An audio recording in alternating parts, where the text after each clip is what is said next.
नमस्कार. नोकर भरती या यूट्यूब चॅनलमध्ये आपल्या सगळ्यांचं स्वागत आहे. महापौर भरती सिलेबस म्हणजेच महाराष्ट्र पुरवठा विभागासाठी जी भरती आहे पुरवठा निरीक्षक या पदासाठीची, या भरतीबद्दल सर्व परीक्षा स्वरूप आहे आणि अभ्यासक्रम आहे, एक्झाम पॅटर्न आणि सिलेबस याबद्दलची विस्तारित माहिती आपण आजच्या व्हिडिओमध्ये पाहूयात. तर महापौर भरती सिलेबस आणि एक्झाम पॅटर्न तर महाराष्ट्र अन्न नागरी पुरवठा आणि ग्राहक संरक्षण विभागासाठी अधिकृत जाहिरात जाहीर झाली असून यामधून एकूण 345 जागा ज्या आहेत या भरल्या जाणार आहेत. याच्यामध्ये भरतीचा सिलेबस जो आहे तो एक्झाम पॅटर्न जो आहे तो सुद्धा जाहीर करण्यात आलेला आहे. आपण विस्तारित माहिती आजच्या व्हिडिओमध्ये पाहूयात. तर महापौर भरती जी पद आणि जागा आहेत त्यासाठी 2 जागा आहेत, 2 वेगवेगळे पदं आहेत आणि त्यासाठी 345 जागा आहेत. तर त्यानुसार जी पोस्ट आहे पुरवठा निरीक्षक ह्या पदासाठीची 324 जागा आहेत एकूण. त्यानंतर उच्चस्तर लिपिकसाठी एकूण 21 जागा आहेत. अशा टोटल 345 जागा आहेत.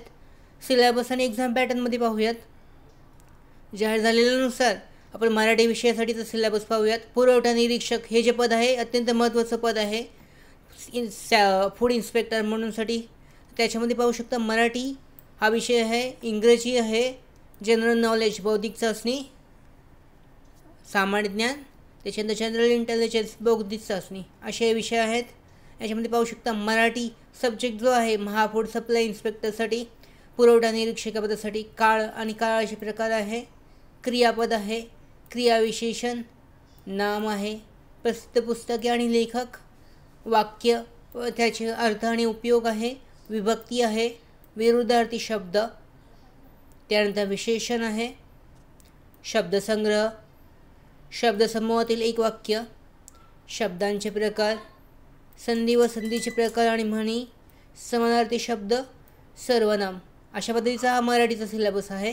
त्याच्यानंतर पुढे इंग्लिश सब्जेक्टसाठी फूड पुरवठा निरीक्षक जे पद आहे या पदासाठीची भरतीमध्ये पाहूयात आपण. सिलेबस आहे, आर्टिकल आहेत, आर्टिकल उपपद आहे, fill in the blanks in the sentence, narration, one word substitution, phrases, proverbs, punctuation, question tag, sentence, spelling, spot the error, structure, synonyms, antisynonyms, tense and kinds of tenses, use proverb and verb, verbal compensation, passage etc.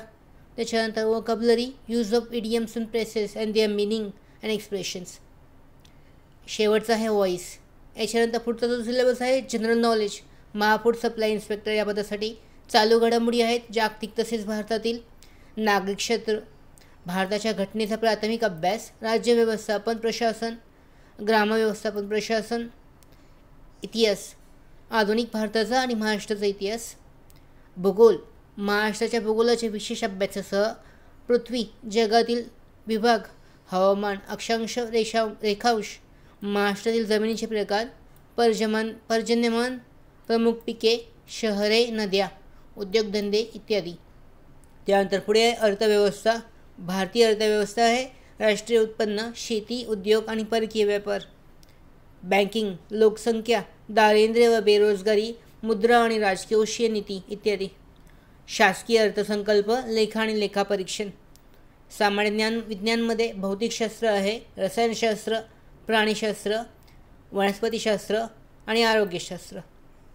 पुढे आहे history of Maharashtra and India, Indian culture, Indian economy, Indian parliament, Indian politics, information of neighbouring countries of India, literature, panchayat Raj and constitution, physics, sports, the works of social reforms in India, tourism. याच्यानंतर शेवटचं आहे intelligence म्हणजे general intelligence म्हणजेच बौद्धिक चाचणी आणि गणित या पदासाठीचे म्हणजे पुरवठा निरीक्षक या पदासाठीची जी सिलेबस आहे त्यानुसार अल्फाबेट सिरीज आहेत, ॲनालॉजी आहे, अर्थमॅटिकल रिझनिंग, ब्लड रिलेशन्स म्हणजेच नातेसंबंधातील जे उदाहरणं असतात ते, क्लॉक्स अँड कॅलेंडर्स, काळ आणि वेग, coding and decoding, cubes and dice, data interpretation, decision making, directions, embedded figures, mathematics, mirror images आहे, नॉर्मल सिरीज आहे, number ranking, number series, statements and arguments, त्याच्यानंतर स्टेटमेंट्स अँड कन्क्लुजन्स, सायलॉजन्स, याच्यामध्ये जो पुरवठा निरीक्षकासाठी जो एक्झाम पॅटर्न आहे ते महत्त्वाचं आहे. हा झाला जो सिलेबस आहे त्यानुसार महाफूड सप्लाय इन्स्पेक्टर एक्झाम पॅटर्नमध्ये आपण पाहूयात. याच्यानुसार जो पाहू शकता तो विषय जो आहे मराठी भाषा हा विषय आहे, इंग्रजी भाषा, सामान्य ज्ञान, बौद्धिक चाचणी आणि अंकगणित. याच्यासाठीचा जो दर्जा आहे मराठी भाषेसाठी 12वी आहे, इंग्रजी भाषेसाठी 12वी, सामान्य ज्ञानासाठी पदवी दर्जा आहे आणि बौद्धिक चाचणीसाठी सुद्धा पदवी दर्जा असणार आहे. याच्यामध्ये मराठीसाठी 25 मार्क्स आहेत आणि 50 गुण, इंग्रजीसाठी 25 मार्क्स 50 गुण, सामान्य ज्ञानासाठी सुद्धा 25 मार्क्स आणि 50 गुण आहेत. तर बौद्धिक चाचणी आणि अंकगणित या विषयासाठी सुद्धा 25 मार्क्स आणि 50 गुण आहेत. एकूण 100 प्रश्न आणि 200 गुणांची परीक्षा असणार आहे. महत्त्वाची माहिती पाहूयात. या परीक्षेमध्ये एकूण 100 प्रश्न असणार आहेत, 200 गुण असतील. परीक्षा ही 120 मिनिटाची असणार आहे आणि चुकीच्या उत्तरासाठी निगेटिव्ह मार्किंगसुद्धा नसणार आहे. नंतर लेखी परीक्षेत 200 गुणांपैकी 90 गुण म्हणजेच किमान 85% गुण प्राप्त केलेल्या अर्जदारांमधील उच्चतम गुण मिळालेल्या जो उमेदवार असेल त्याची निवड केली जाईल. तर अशा पद्धतीने ही जी भरती आहे पुरवठा निरीक्षक महाफूड भरती 2023साठी हा सिलेबस आणि एक्झाम पॅटर्न अशा पद्धतीने असणार आहे. तुम्ही यावर आधारित अभ्यास करून त्याच्याबद्दलची तयारी, त्या परीक्षेसाठीची तयारी करू शकता. धन्यवाद.